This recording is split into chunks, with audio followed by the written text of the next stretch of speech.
Lahat po ng may kakayahang muling tumayo, tayo po yung muling tatayo.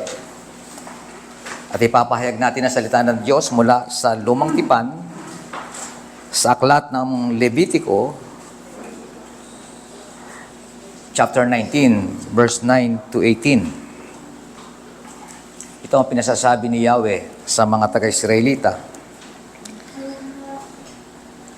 Kung mag-aani kayo sa inyong bukirin, itiran ninyo ang nasa gilid at huwag na ninyong balikan ang inyong naanihan.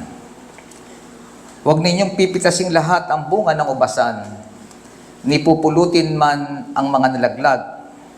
Bayaan na ninyo iyon para sa mahihirap at sa mga dayuhan. Ako si Yahweh, ang inyong Diyos. Huwag kayong magnanakaw, mandaraya o magsisinungaling. Huwag kayong manunumpa sa aking pangalan kung ito ay walang katotohanan. Iyon ay paglapastangan sa pangalan ng inyong Diyos. Ako si Yahweh. Huwag ninyong dadayain o pagnanakawan ang inyong kapwa. Huwag ninyong ipagpapabukas ang pagpapasweldo sa inyong mga manggagawa. Huwag ninyong mumurahin ang mga bingi at lalagyan ng katitusuran ang daraanan ng mga bulag. Matakot kayo sa Diyos. Ako si Yahweh. Huwag kayong hahatol ng hindi makatarungan. Huwag ninyong kikilingan ang mahihirap o kaya'y katatakutan ang mayayaman. Humatol kayo bagay sa katwiran. Huwag kayong magkakalat ng anumang nakakasira ng puri ng inyong kapwa. Nisasaksi laban sa inyong kapwa upang ipahamak lamang siya. Ako si Yahweh.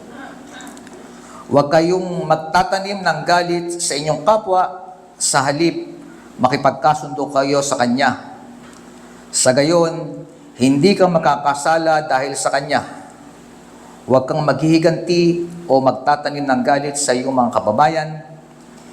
Ibigin mo ang iyong kapwa gaya ng pag-ibig mo sa iyong sarili. Tayo manalangin.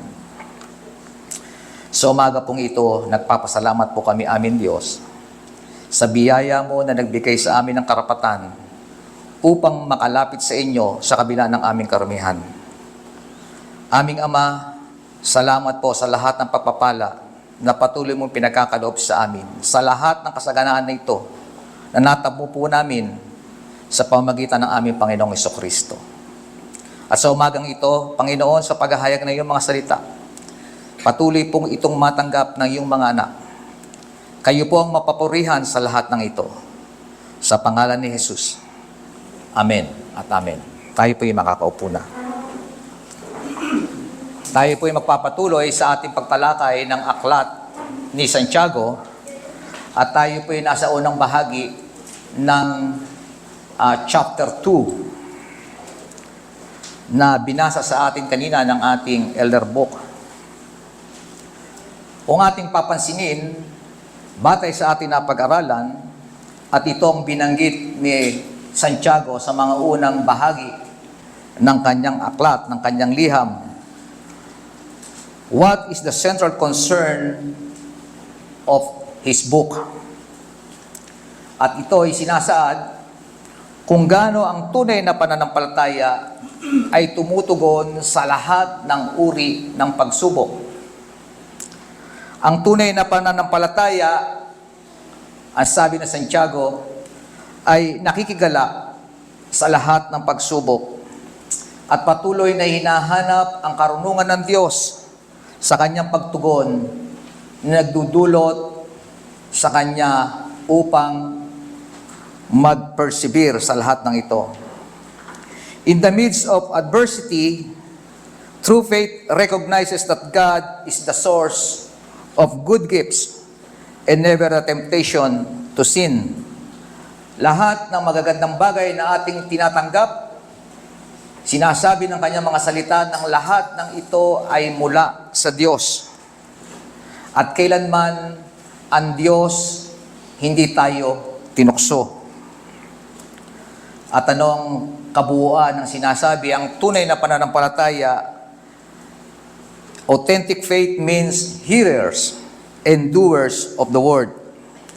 At dito natin makita na bilang mga tagapakinig at tagagawa ng salita at kautos ng Diyos, ang pagsunod o obedience ay ang tunay na marka ng isang tunay na pananampalataya. At ang tunay na pananampalatayang ito ay mapapahayag sa ating pinag-aralan noong isang linggo through proper religion. Anong ibig sabihin ng proper religion? To care for others. O pagkalinga sa iyong kapwa. Katulad ng ating binasa sa Leviticus 19, utos mismo ni Yahweh sa mga Israelita, sa kanyang bayan, na patuloy tayong magmalasakit sa ating kapwa.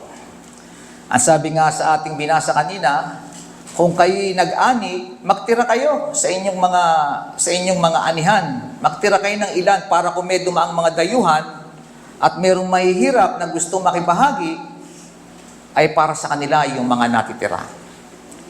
At ang isang sinabi roon sa chapter 15, sa verse 15, Leviticus 19, isa sa madiing tinuran ni Yahweh sa kanyang bayan, na wag silang gagawa ng favoritism o wag silang magtatangi. Ang kautosang ito ng Diyos, ang pagtatangi ay napakaraming beses na nating narinig. Maging sa katuroan ni Paul, maging sa katuroan ni Peter, palagi ang pagtatangi ay isang bagay na napakahalagang maunawaan ng bawat isa sa atin. At kasama sa sinabi at inuutos ni Yahweh sa mga taga-Israel, matapos niyang sabihin sa verse 15 na huwag tayo magtatangi ng ating kapwa, kanyang tinapos ito sa pamamagitan ng kanyang utos, ibigin mo ang iyong kapwa gaya ng pag-ibig mo sa iyong sarili. So nakikita natin ang pagkakaugnay ng dalawang ito. Ang pagtatangi o ang tinatawag nating partiality at ang sinasabi nating pag-ibig sa ating kapwa. Pag sinabi po nating partiality, ito ang ating tema sa umagang ito, Love Knows No Partiality. Yun po ang aking ginawang title. Pag sinabi nating partiality sa Tagalog pagtatangi, ito ay tumutukoy sa isang bagay. Ito ang ibig sabihin ay favoritism. Lahat tayo nakakaugnay kung nakakaunawa, ano ba ang ibig sabihin ng favoritism? Ang pagiging partial ay isang kasalanan sapagkat ito'y humahadlang na tayo makasunod sa dakilang utos. Katulad ng tinura natin kanina, Leviticus 19, kapag ikay nagtatangi, iyong kinokontra ang utos ng Diyos na ibigin mo ang iyong kapwa. So napakahalaga na maunawaan natin ano ba itong pagtatangi o itong partiality. Bakit napakahalagang maunawaan to ng bawat isang mananampalataya? Maaari tayo po'y unaware na sa buhay nating ito, patuloy tayo nakakaranas ng pagtatangi o ng partiality sa iba't ibang pagkakataon sa ating buhay. Minsan, ang mga bagay ay pumapabor sa atin at minsan naman, may mga bagay na hindi pumapabor sa atin. Ang pagiging partial ay bahagi ng ating pamumuhay sa mundong ito. Bilang mga makasalanan, malimit nagagamit natin itong pagiging paghatol o pagtatangi sa mga bagay na hindi maganda. Pero may mga bagay din ang maganda, idinudulot ang pagtatangi. Kung titingnan natin, sino ba ang mga senior citizen dito? Di ba? Sino yung mga disabled o yung mayroong disability? Sa ating society, itinatangi natin ang mga mamamayang ito binibigyan sila natin ng mas mataas na prioridad. Hindi po ba? Kaya naman pagdating sa bangko, natutuwa naman ako ngayon dahil ang misis ko senior na, hindi na kami pumipila ng mahaba. Di ba? Hindi na ako mag-iintay ng mahaba. Dahil priority na sa linya. Pag pumunta ka sa mga supermarket, pinaprioritize yung mga senior citizen kaysa doon sa iba na may kakayahan namang pumila ng mahaba. Hindi po ba? At sa isang sikat na noontime show, doon din natin makita yung huwag kang judgmental. Di ba? Merong show na huwag kang judgmental. At dito sa noontime show na ito, na huwag kang judgmental, ito ay tungkol sa pagtalakay sa grupo ng tao at sa kanilang mga profesyon o kalalagayan na hindi masyadong nauunawaan ng marami at kapag hindi nauunawaan, nagiging tampulan ng pagturugsa o kritisismo or worse, panlalait mula sa iba. Kaya naman, ang pagtatangi ay palaging bahagi ng ating buhay. At dapat bilang mga mananampalataya, aware tayo na ang mga bagay na ito ay nangyayari mismo sa ating hanay. Dahil ito ay nangyayari sa ating araw-araw na buhay, ito ay nangyayari rin mismo sa loob ng iglesia. Ang pagtatangi ay common sa ating society. Kaya naman, ang issue dito sa liham ni Santiago ay patungkol kung paano ba ang mga mayayaman ay pinapaboran sa loob ng kongregasyon na problema maging ng mga iglesia natin sa kasalukuyan. Bakit nga ba hindi natin masaway ang ating sarili? Natural na kapag merong espesyal sa loob ng isang lugar, lalo na sa loob ng church, ay palaging binibigyan natin ng mas espesyal na atensyon. Hindi nyo ba nahahalata yan? Hindi nyo nahahalata? It is natural for simple men to esteem others based on his wealthy appearance. Bakit ba tayo pumapabor doon? Dahil syempre, kapag tayo pumapabor sa mayayaman, meron ding pabor na balik sa atin yon, hindi po ba? Kaya naman, kung titingnan din natin ang katawan mismo ng Panginoong Jesucristo, bakit ba partiality ay kasalanan? Kasi ito'y makasirili. Hindi po ba? Kapag ikay tumitingin sa isang tao ng mataas para tingnan ka, ibalik niya sa iyo yung iyong pagkalinga sa kanya, wala kang iniisip kung hindi ang iyong sarili. At nilalabag mo mismo ang sinasabi ng Panginoong Jesucristo, kung gusto mo na maging disipulo ko, anong sabi? Kalimutan mo ang iyong sarili. At ito rin ang problema ng mga Kristiyano noon na siya namang binigyan o sinulatan mismo ni Santiago. Sabi niya sa verse 1 hanggang verse 3, pusan po natin mga Bible. Sabi diyan, chapter 2, verse 1 to 3, mga kapatid ko, ito po ang sabi ni James, bilang mga mananampalataya kay Hesukristo na ating maluwalhating Panginoon. So, pause mo tayo saglit doon. Ano po? Ang sabi ni James, si Jesus Christ ay ang Lord of Glory. So, isa lang ibig sabihin sa kanyang panimula. Kung merong bibigyan ng glory, kung merong itataas sa isang kongregasyon, hindi ang mga miyembro.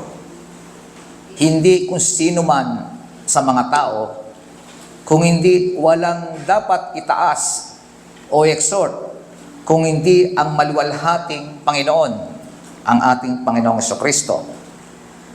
Sa pagpapatuloy, sabi niya, dapat maging pantay-pantay ang tingin ninyo sa lahat ng tao. Kung may pumasok sa inyong kapulungan na isang lalaking may mga singsing na ginto, sino ba may mga singsing na ginto rito?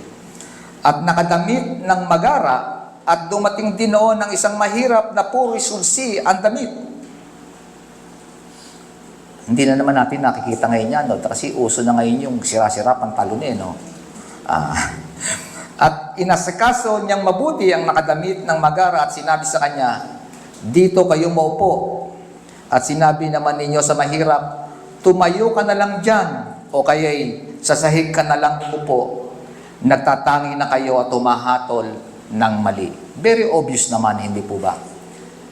Ang mga bagay na ito yung nangyayari, kaya in-address mismo ni Santiago, na bakit ba ang mga mayayaman ay palaging merong espesyal na lugar maging sa loob ng kongregasyon ng ating Panginoong Hesukristo.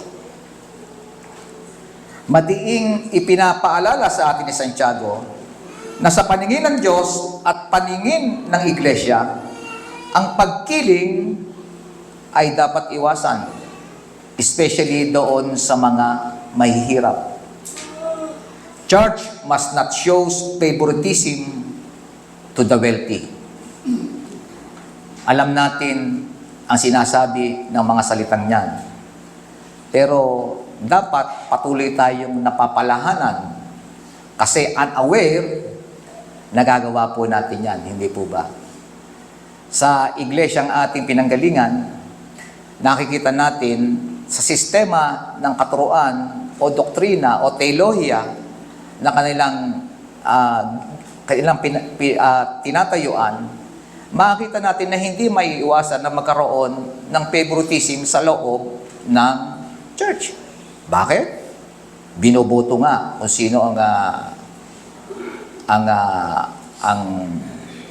ang pinaka ma-impluwensya ay palaging nangunguna, hindi po ba? Ang pinakamagaling magbigay ay may sariling upuan sa loob ng church, hindi po ba? Of course, bakit nangyayari ang mga bagay na ito? Sapagkat hindi sila napapaalalahanan ng mga sinasabi ng salita ng Diyos. There should be no partiality among the people of God. Yun ang madiing sinasabi ni Santiago. Sapagkat, bakit? Because our God is a righteous judge. He does not base His judgment on social status, wealth, or appearance. Rather, God evaluates a person based on his heart. Makikita natin yan noong si Samuel ay pumili kung sino ang i-anoint na magiging i-anoint, kasi sinabi ni Yahweh ayaw niya na kay Saul.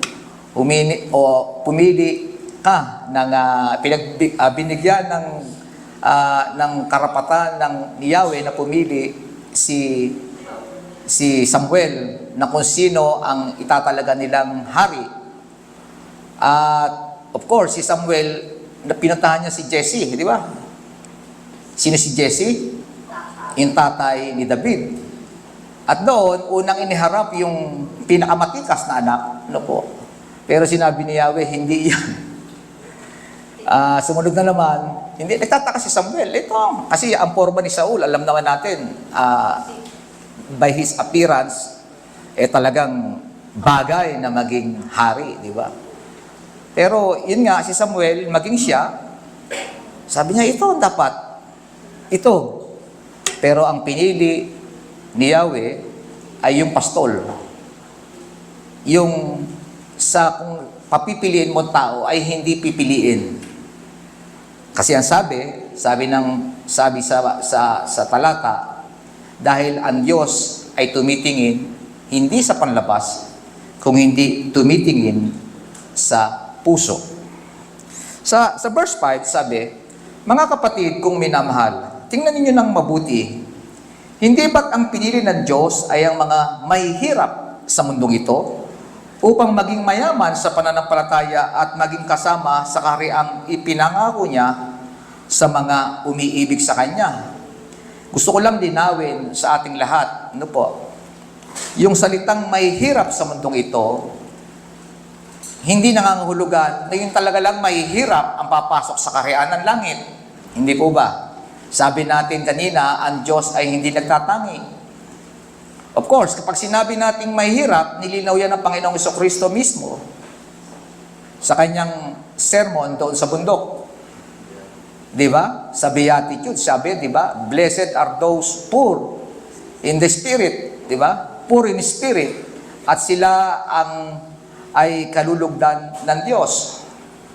Kaya naman, sinasabi natin, baka isipin natin lahat, na pukit mahirap ka na, automatic, papasok ka sa langit. Kung mayaman ka, ay sa impyerno ang punta mo. Nakakamali po tayo. Sa pagkakataong ito, God have a special concern for the poor. Sapagkat, sinasabi natin kanina, sabi ng salita ng Diyos, sabi mismo ng Panginoon sa kanyang pagtuturo, ang church, those who are poor in spirit are those who inherit the kingdom. Sila ang magiging tagapagmana ng kaharian ng Diyos. So, hindi literal na mahirap, sapagkat meron din namang mga mahihirap na wicked katulad ng mayayaman. Kaya nga lang, kung atin mismong titingnan, bakit ba pinapaboran ang mahihirap kaysa sa mayayaman? Kung babasahin natin ang talatang ating binasa, kung ating iintindihin, mapapansin natin na ang nagkokos ng trouble sa church ay walang iba kung hindi mayayaman. Hindi po ba? Ayon sa sinasabi, doon sa sitwasyon na kung saan isinulat ni Santiago ang kanyang liham, talamak na sa lahat ng iglesia na naroon, iglesia ng Panginoon, nagiging magulo ang iglesia dahil sa mga mayayaman. Kung matatandaan din lang natin, kailan lang ay tinalakay natin ang aklat ng Korinto, na kung saan naging dahilan kung bakit na-divide ang church. Bakit? Tuwing Lord's Supper, di ba, nagkakanya-kanya sila. Yung lahat ng mayayaman nagsasama-sama. Yung mahihirap, nagsasama-sama. Yung mga mayayaman ayaw kumain ng pagkain ng mahihirap. So nakita natin doon pa lang, may partisan na rin. Meron na rin favoritism, may partiality na nangyayari. Pero bakit ba ang mahirap ay espesyal? Yung sabi nating literal na mahirap. Kasi wala sila, hindi po ba? Wala silang maaasahang iba. Sila ay mahihirap dahil wala silang aasahang resources na kanila. Especially, di ba, sabi natin noong nakarang linggo, the proper religion ay kung paano natin aalagaan ang mga balo, ang mga ulila, hindi po ba? Ito yung mga taong walang maasar. At noong panahon na yun, ang mga balot ng ulila ang pinakamahirap sa loob ng iglesia. Kaya nga, hindi mo sila pwedeng iwanan. Bakit? Hindi nila kayang buhayin ng kanilang sarili. Walang mag-aalaga sa kanilang iba. Sa kultura ng Hudyo, ang babae ang pinaka-nakakawawa, lalo na kung balo. Kaya naman patuloy pinag-uutos sa church. Dapat alagaan natin ang mga balo. Lalo na kung ang balo'y hindi makalakad. Hindi po ba? Kailangan nating alagaan lalong mabuti. Hindi po ba?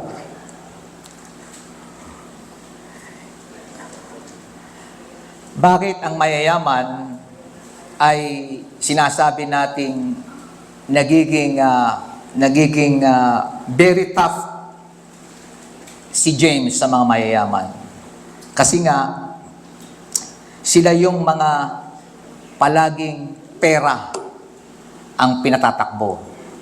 Para bang binibili nila yung kaligtasan nila o magiging palagi nila pinagmamalaki ang kanilang pera bilang instrumento para maging kalugod-lugod sa Diyos.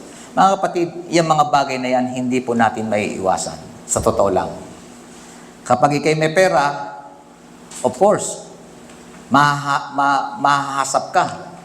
Halimbawa nga ba, pagdating ng paglapat ng ating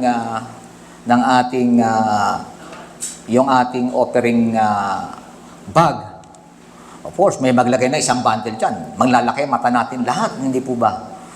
Ang tingin natin, mayaman pala yung kapatid na yun. Hindi maalis sa isipan natin yung ganong bagay sapagkat kakaiba yung kanyang paglilingkod.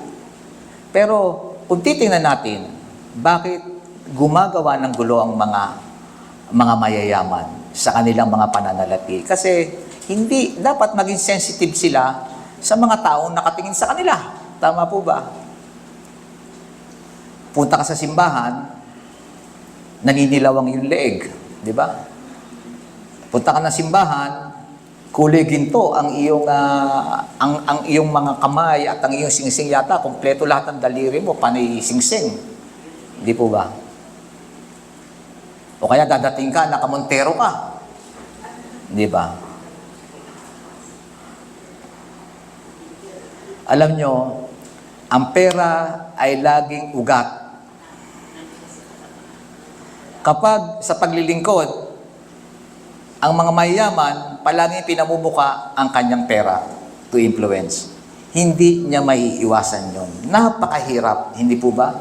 Kaya naman, di ba, ang utos sa atin, makibagay tayo sa ating mga kasama sa church. Di ba? Sa Korinto, yun ang problema. Hindi kayo marunong makibagay. Yung mga taong tumitingin sa inyo, hindi nyo tinitingnan kung ano yung kasilaman nagkakaroon ng pag-inggit sa inyo. Okay lang, mainggit ba kayo? Di ba?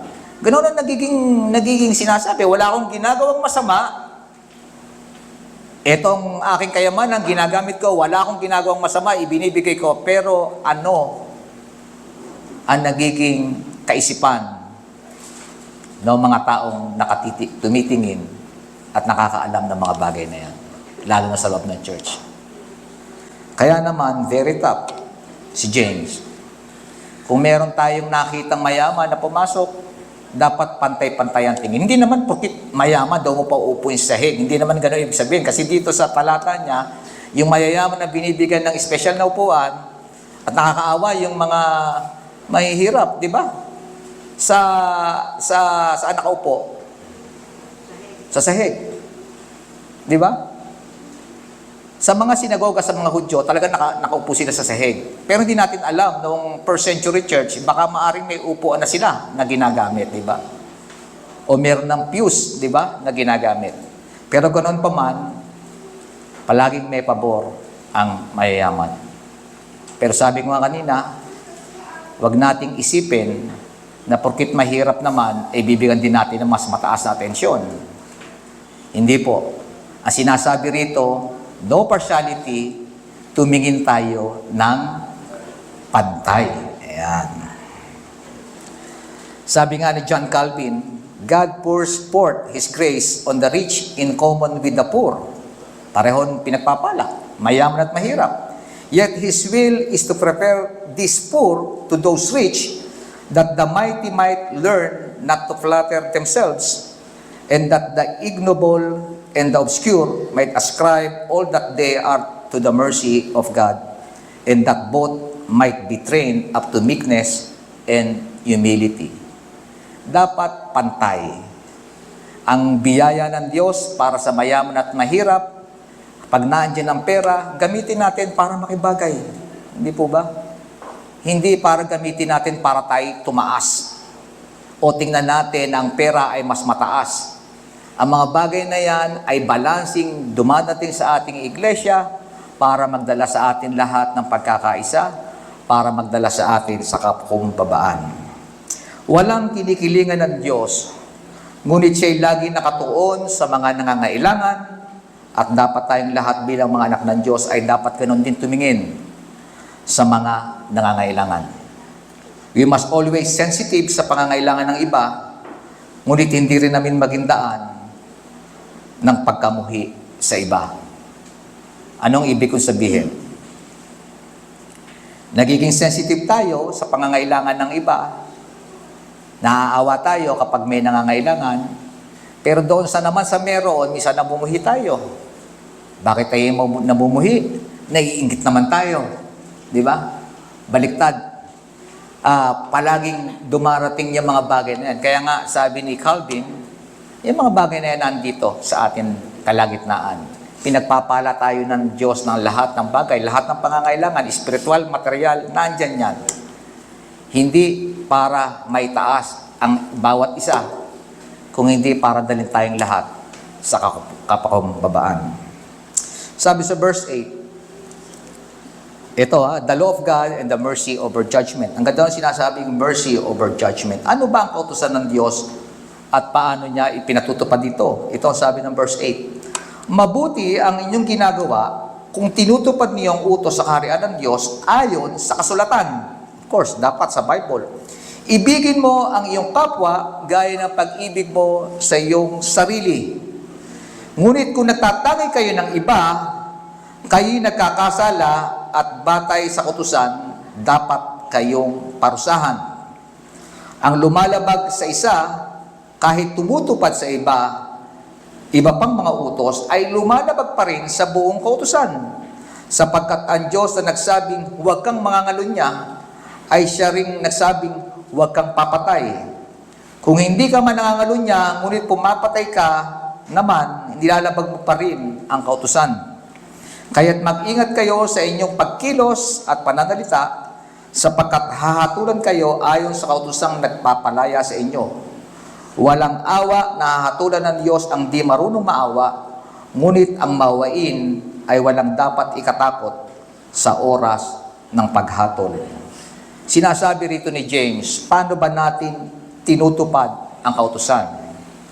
Dito, sa bahaging ito ng kanyang liham, may mga mananampalataya na talagang mapagmalaki, na self-righteous, hindi nawawala sa loob ng church yan, na okay lang na hindi ako mag-aruga, sinusunod ko naman ang lahat ng iniuutos ng Diyos. Ganun minsan ang katwiran natin hindi po ba? Ako naman ay palasimba, palatulong, hindi ako nag-aargabyado ng mga mahihirap, patas akong lumaban. Pero ang tanong, katulad ng sinabi sa ating talata, nangangailangan yung tao, pero hindi mo man lang matulungan. Hindi mo maabutan ng kahit isang kusing mula sa iyong yaman. So, ginagawa mo nga yung ibang utos, pero hindi ka naman nakakakitaan ng pag-aaruga sa iyong kapwa. Na nagsasabi na ibigin mo ang iyong kapwa. Para saan yon? Ano ba yung sinasabi ritong law of God? Ano ba yung sinasabing royal law? Ang royal law, mga kapatid, ay ang buong kautusan ng Diyos na kanyang ipinahayag kay Moses at yun naman ay pinunan ng ating Panginoong Hesukristo. Kaya naman ang utos sa atin, patuloy tayong inuutusan ng Diyos na sundin ang esensya ng utos na yan. Alam nyo, mas madali nga tayo ngayon Noong panahon ng mga Israelita, ang kautusan nila napakarami. May ceremonial law, may civil law, nandoon pa yung kung ano-anong law, di ba? Na kanilang ginagawa. At sa ulado nila yon, hindi po ba? Ginagawa na yon everyday. Lahat ng iniuutos ng kautusan, ginagawa nila. Alam nyo tayo ngayon, sabi ng Panginoong Hesukristo, yung royal law, dalawa na lamang, naging dalawang utos na lamang. Dalawa. Ano ba mas mahirap sundin? Marami o dalawa? Dalawa. Na halos kala mo, tingnan mo, isa lang, hindi po ba? Sapagkat yun ang sinasabi ng Matthew 22:36-40. Anong iniutos sa atin Diyos? Anong essence ng buong kautusan? Lahat yan ay nagiging isa kung iibigin mo ang Diyos una sa lahat at iibigin mo ang iyong kapwa gaya ng iyong sarili. Kapag ginawa mo yung mga bagay na yon, sinusunod mo ang buong kautusan. Naintindihan po ba natin? So, kapag tayo nagtatangi ng mayayaman, we simply deny this command. Tama po ba? Hindi natin sinusunod. Yun ang dakilang utos. Yun ang pinagbabasihan ng ating authentic faith. Kung ginagawa natin yon, meron ka bang tunay na pananampalataya? Of course, umiibig ako sa Diyos. Hindi mo sabihin pwedeng may authentic faith ka, then sabi mo mahal na mahal mo ang Diyos, pero itong kapwa mo hindi mo kayang mahalin. Hindi pwedeng mangyari yun. It goes hand in hand, hindi po ba? Side by side. Mahalin mo ang Diyos, mahalin mo ang iyong kapwa. At ang maganda, i-deny mo ang iyong sarili. Yun ang ibig sabihin di ba? Kapag ipinantay mo ang iyong sarili sa iyong kapwa, you deny yourself. Kaya naman, sabihin natin, we are faithful to the law. Kailangan faithful ka sa buong sinasabi ng kautusan. At magiging tapat ka kung gagawin mo yung dalawang dakilang utos ng ating Panginoong Jesucristo. Kaya ang ganda, mercy triumphs over judgment. Di ba? Tandaan natin mga kapatid, paano ba tayo maliligtas? Paano ba tayo magiging bahagi ng kaharian ng langit? Of course, ano ang panuntunan? Di ba? Ano ang panuntunan? Di ba ang panuntunan ay ang kautusan? Tama po ba? Teka, tingnan natin mabuti. Ano ang panuntunan para tayo maging matuwid sa harapan ng Diyos? Of course, kailangan nating perpektong masunod ang lahat ng iniuutos ng kautusan. Perfect. Nagagawa ba natin? Kaya nga, doon papasok ang ating Panginoong Jesucristo. Tama po ba? Yung kanyang perfect righteousness, yung kanyang perfect obedience ay napasa atin sa pamamagitan ng pananampalataya. Di ba? Kaya naman napapunta sa atin, di naman sa gawa natin, sa pamamagitan ng pananampalataya. At paano natin pakikita yung pananampalatayang iyon? Love God above all and love your neighbor as yourself.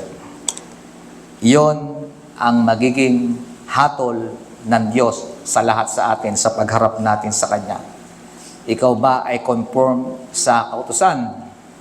Of course, magiging conforme lang tayo sa lahat ng pinag-uutos ng Diyos kung tayo ay nasa Panginoong Jesucristo. Kaya kung titingnan natin mabuti sa ating pagtatapos, napakahalaga na intindihan natin mabuti itong partiality. Bakit? Sapagkat every time na ginagawa natin ito, nakakasala tayo sa Diyos. Amen po ba? Ang layunin ng salita ng Diyos ay para tayo malinis sa lahat ng ating karumihan. At ang isa sa mga karumihan na hindi natin napapansin na ating karumihan ay ang pagsasagawa natin ng pagtatangi. Purihin ng Diyos sa umagang ito sa kanyang mga salita. Tayo manalangin. Salamat po, amin Diyos, sa iyong mensahe sa aming lahat. Sapagkat patuloy po kami nakikinabang sa papapala na iyong salita at iyong pag-aaruga sa amin. Dahil sa patuloy mong papaalala sa amin ng mga bagay na dapat po namin gawin at mga bagay na hindi po namin dapat gawin. Salamat po, Panginoon, yung mga bagay na hindi namin nakikita na pinagmumulang pala ng aming mga karumihan ay ang mga bagay na isinisiwalat mo sa amin sa pamagitan ng mga salita upang kami na iyong mga anak ay patuloy na malinis at makaiwas sa kasalanan. Salamat po, amin Diyos, sa kabila ng malalim na teolohiya ng aming mga pinag-aralan. Alam po namin na ang banal na Espiritu ay patuloy na kumikilos sa aming kalagitnaan upang ang mga bagay na ito ay aming matanggap at patuloy namin magawa para sa kapupuri ng iyong dakilang pangalan. Ito po ang aming dalangin sa pangalan ni Jesus. Amen.